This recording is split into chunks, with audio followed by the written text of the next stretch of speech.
Gary felt invisible. His house, once filled with laughter, now echoed with silence. Amelia, his stepmother, had a way of looking through him, her gaze always fixed on his stepbrother Thomas. Thomas, with his quick wit and charming smile, effortlessly commanded attention. Gary sought refuge outdoors.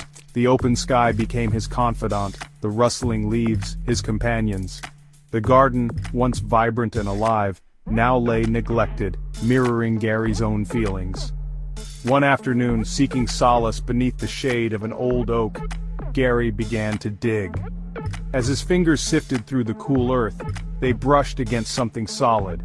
It was a root, thick and gnarled, winding its way through the earth. He traced its path, amazed by its strength and resilience. In the hidden world beneath the surface, Gary felt a connection, a sense of belonging he couldn't find within the walls of his home. Unearthing the roots sparked something within Gary. It wasn't just dirt and darkness beneath the surface, it was a hidden world, teeming with life. He spent hours in the garden carefully brushing away soil, fascinated by the intricate network of roots that anchored the plants he knew so well. He observed how the roots sought out moisture and nutrients, adapting to the challenges of their environment. He marveled at their strength, their ability to support life, even in the harshest conditions. The more time Gary spent in the garden, the more he realized that the true strength of a plant wasn't in its leaves or flowers, but in the hidden world beneath the surface. He began to see the roots as veins, pulsing with unseen energy. He imagined the flow of life-giving sap nourishing each leaf, each flower. This hidden world, once invisible to him, now held his complete attention. Gary saw himself in those roots. Like them, he felt unseen, undervalued. Yet just as the roots supported the plant, he too had a strength within him, a strength that went unnoticed. He too could adapt, could grow, could find nourishment in unexpected places. He began to study plants with a new intensity. He devoured books on botany, his mind eager to understand the complex processes happening beneath the surface.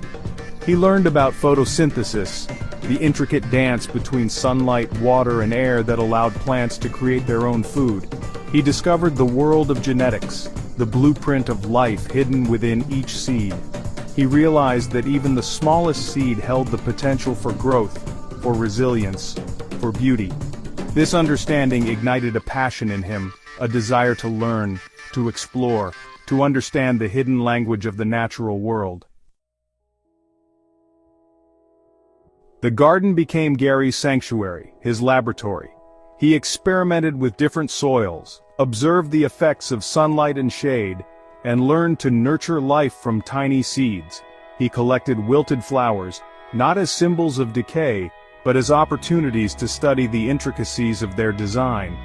He filled notebooks with meticulous drawings and observations, his handwriting a reflection of his growing excitement. He began to see patterns in nature, connections between the smallest insects and the tallest trees. The natural world, once a source of quiet comfort, now buzzed with unseen activity, a symphony of life unfolding before his eyes. His bedroom, once a place of solitude, transformed into a miniature greenhouse. Jars filled with seedlings lined the windowsills, each sprout a testament to his dedication. He meticulously recorded his observations, his heart swelling with each new leaf, each delicate bloom. One evening, Amelia stumbled upon Gary's room, her face a mask of disapproval.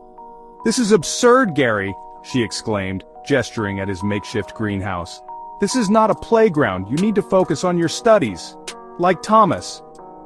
Her words stung, but Gary stood his ground. For the first time, he felt a surge of defiance. "This is my work," he stated, his voice firm. "This is what I'm passionate about."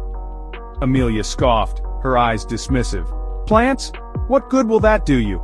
You'll never amount to anything with your head stuck in the dirt." Her words, meant to wound him, only fueled his resolve. He knew in his heart that his path lay not in following, but in forging his own way, guided by the quiet wisdom of the natural world. Section 6. The Bloom of Knowledge.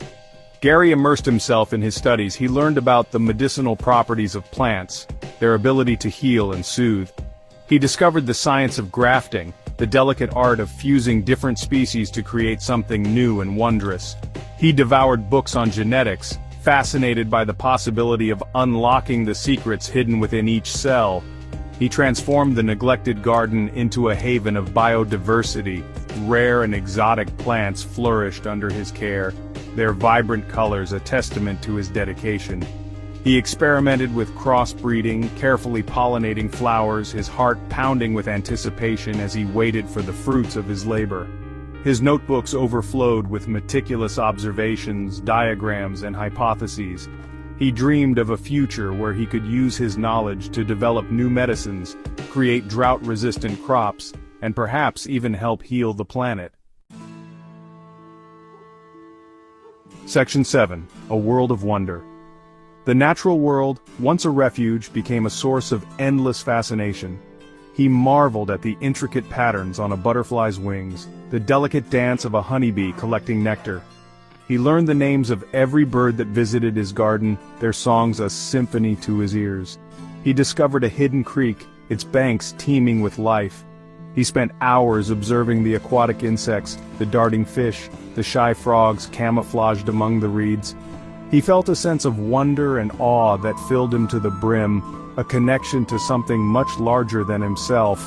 The world, once silent and isolating, now buzzed with unseen activity, a symphony of life unfolding before his eyes.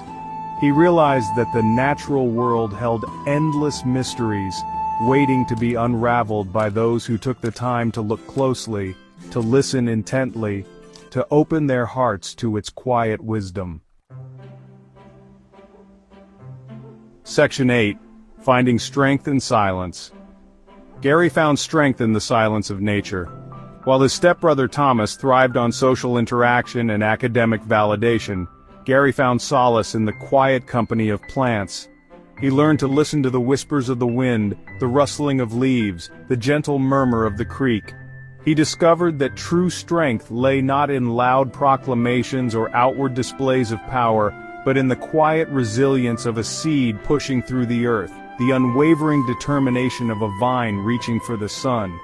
He found peace in the cyclical nature of life, the constant ebb and flow of growth and decay.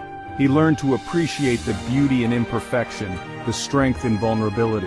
The wilted flower, the fallen leaf, the gnarled branch, all held a quiet dignity, a testament to the enduring power of life.